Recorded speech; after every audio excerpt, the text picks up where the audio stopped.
Paramount academy में स्वागत है। आज का लेक्चर होगा फिजिक्स का सेकेंड लेक्चर। जो फिजिक्स के सेकेंड लेक्चर में हमें पढ़ना है गोलीय दर्पण, गोलीय दर्पण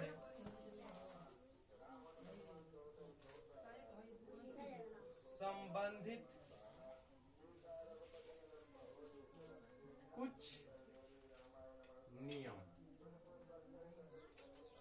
गोलीय दर्पण संबंधित कुछ नियम हमें आज के इस लेक्चर में पढ़ना है।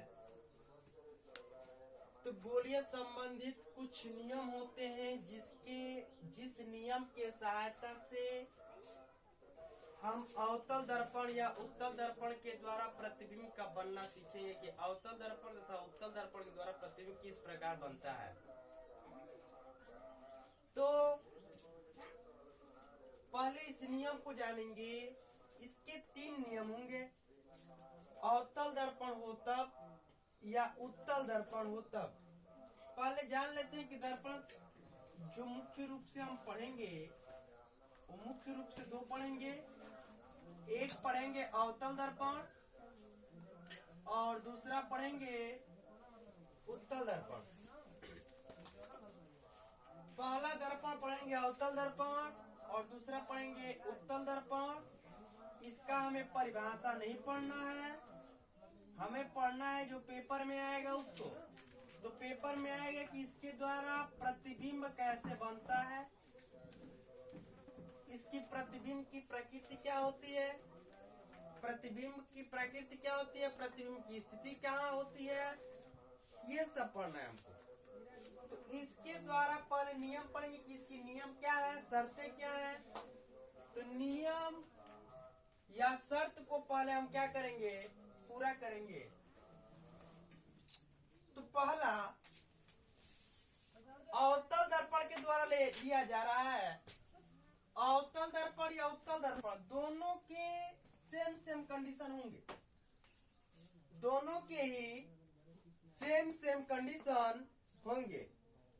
तो पहला हम पढ़ेंगे, पहला नियम, इसका पहला नियम यह है कि जब कोई प्रकाश किरण, जब कोई प्रकाश किरण मुख्य अक्ष के समांतर चलती है, मुख्य अक्ष के समांतर चलती है,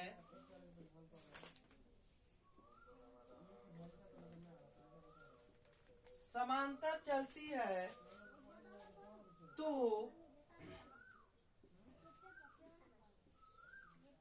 दर्पण से परावर्तन के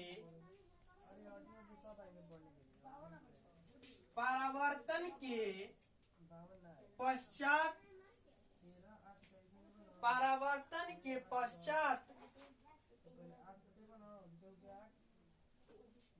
फोकस बिंदु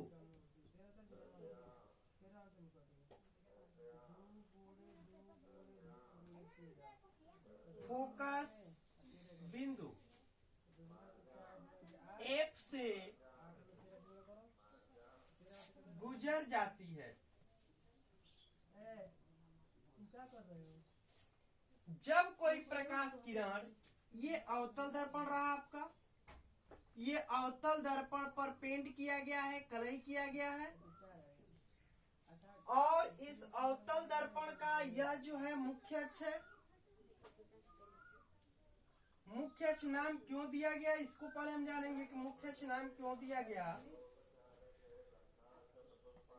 तो मुख्य अक्ष नाम इसलिए दिया गया क्योंकि एक गांव है और उस गांव के भी मुखिया होता है, एक स्कूल है, स्कूल का भी प्रिंसिपल होता है, परिवार है, उस परिवार का भी एक मालिक होता है, मतलब वह मुख्य सदस्य होता है। ठीक इसी प्रकार जो प्रकाश होता है, उस प्रकाश में एक मुख्य किरण होती है, एक मुख्य किरण होती है जिसका नाम मुख्य अक्ष रख दिया गया है, मुख्य अक्ष रख दिया गया है। तो जब कोई प्रकाश किरण मुख्य अक्ष के समांतर हो, जब कोई प्रकाश किरण मुख्य अक्ष के समांतर हो, तो जब कोई प्रकाश के मुख्य अक्ष के समांतर जाती है, ये कोई प्रकाश किरण है और मुख्य अक्ष के समांतर जाती है, तो पहले हम देखें कि ये जो बिंदु है, इस बिंदु को P कहते हैं। P का मतलब होता है पोल, हिंदी में कहते हैं ध्रुव। यहाँ होता है F, यहाँ है F, F का मतलब फोकस,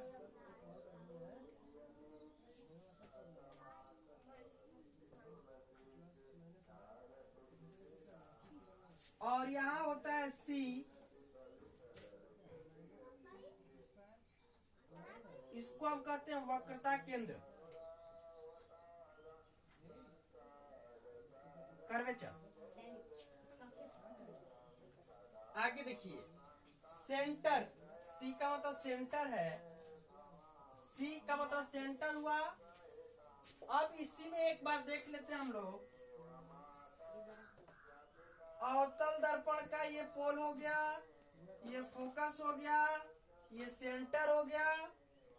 तो फोकस और पोल के बीच की जो दूरी है, यह फोकस दूरी कहलाती है। जो C और P की दूरी है, मतलब वक्रता केंद्र और ध्रुव के बीच की दूरी है, ये वक्रता त्रिज्या कहलाती है, वक्रता त्रिज्या कहलाती है। अब मेन पॉइंट पे है, जब कोई प्रकाश का मुख्य अक्ष के समांतर चलती है, तो दर्पण से क्या होगी? परावर्तन होगा। दर्पण से क्या होगा? परावर्तन होगा, और परावर्तन के बाद वह फोकस बिंदु से ही जाएगा, वह फोकस बिंदु से होकर के गुजर जाती है, वह फोकस बिंदु से होकर के निकल जाती है। तो कभी भी हम प्रतिबिंब बनाएंगे, तो प्रतिबिंब बनाते समय इस नियम का जरूरत पड़ेगा।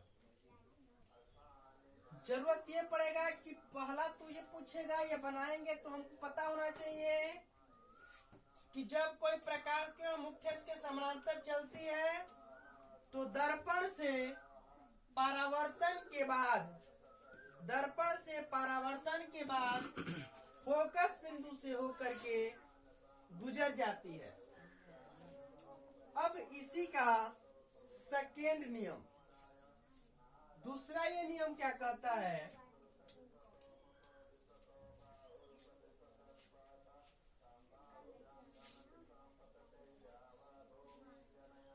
दूसरा नियम इसका यह है कि जब कोई प्रकाश किरण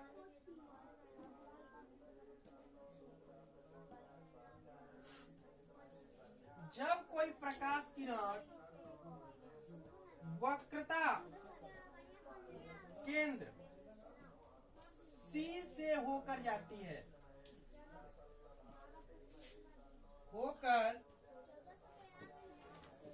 जाती है,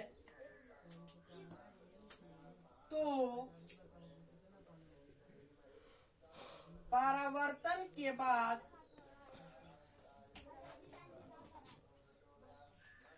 वक्रता केंद्र, परावर्तन के बाद उसी रास्ते से उसी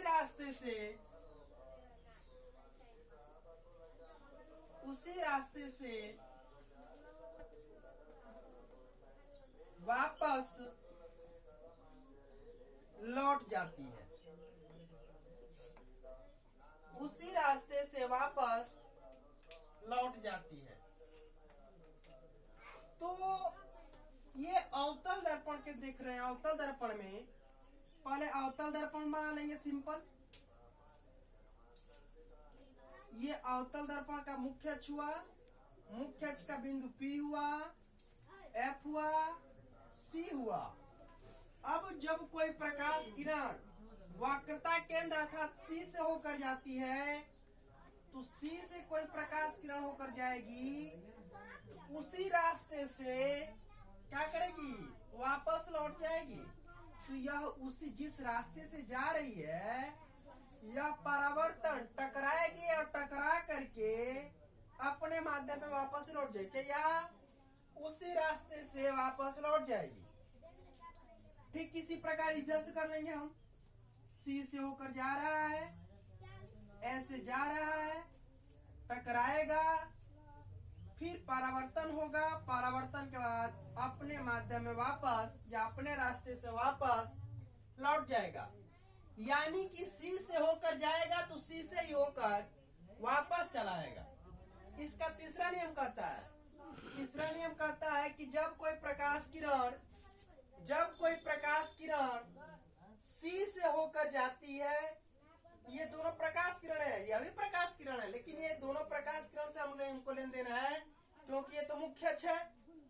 तो इन दोनों से हमको रिलेशन है इसका कि जब कोई प्रकाश किरण वक्रता केंद्र से होकर जाती है, तो दर्पण से परावर्तन के बाद वह C से ही होकर वापस लौट जाती है। इसका रहा ये सेकेंड रूल था। अब हमें पढ़ना है इसका तीसरा नियम। तीसरा नियम क्या कहता है, इसको देखना है। इसका तीसरा नियम है कि जब कोई प्रकाश किरण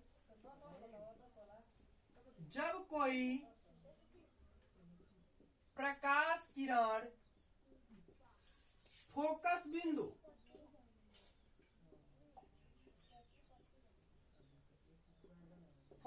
बिंदु F से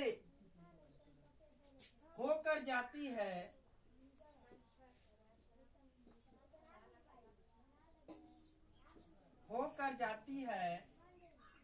तो वह मुख्य अक्ष के समांतर हो जाती है। मुख्य अक्ष के समांतर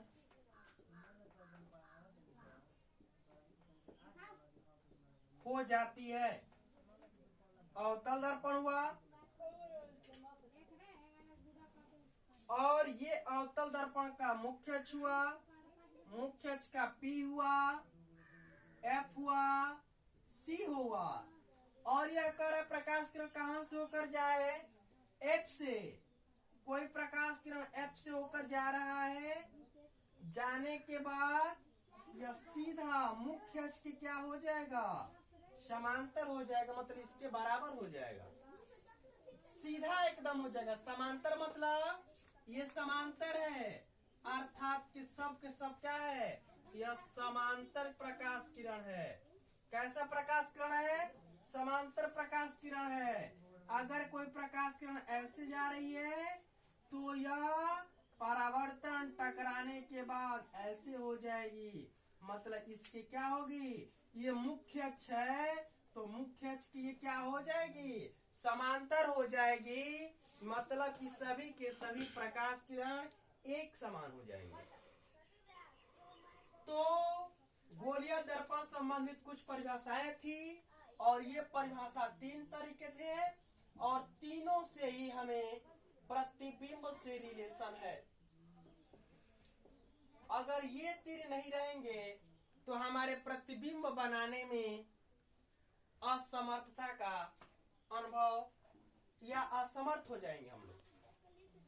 तो जब कोई प्रकाश किरण फोकस बिंदु से होकर जाती है, एफ से होकर जाएगी, दर्पण से टकरा रही है, यहाँ टकरा रही है। टकराने का मतलब क्या हुआ? परावर्तन हो रहा है। परावर्तन के बाद यह मुख्य अक्ष के क्या हो जाती है? समांतर हो जाती है। क्या हो जाती है? मुख्य अक्ष के समांतर हो जाती है। क्या होती है? मुख्य अक्ष के समांतर हो जाती है। तो हमें याद रखना पड़ेगा तीनों कंडीशन। पहला कंडीशन क्या है? तो जब कोई प्रकाश किरण फोकस बिंदु से होकर जाती है तो परावर्तन के पश्चात, परावर्तन के बाद वह मुख्य अक्ष के क्या हो जाती है? समांतर हो जाती है। तो इसके तीन नियम। पहला नियम ये था कि जब कोई प्रकाश किरण मुख्य अक्ष के समांतर चलती हो, जब कोई प्रकाश किरण मुख्य अक्ष के समांतर चलती हो, ये दर्पण हुआ, फोकस या मुख्य अक्ष हुआ, ये समांतर प्रकाश किरण है। तो जब कोई प्रकाश किरण मुख्य अक्ष के समांतर चलती हो तो दर्पण से परावर्तन के बाद फोकस बिंदु से होकर गुजर जाती है। दूसरा कंडीशन था कि जब कोई प्रकाश किरण वक्रता केंद्र से होकर जाती है, मतलब सी से होकर जाती है, तो परावर्तन के बाद वह उसी माध्यम में वापस लौट जाती है। तीसरा कंडीशन है कि जब कोई प्रकाश किरण फोकस बिंदु से होकर जाती है तो परावर्तन के बाद मुख्य अक्ष के समांतर हो जाती है। अब हमें पढ़ना है अवतल दर्पण द्वारा प्रतिबिंब का बनना। अवतल दर्पण द्वारा प्रतिबिंब का बनना।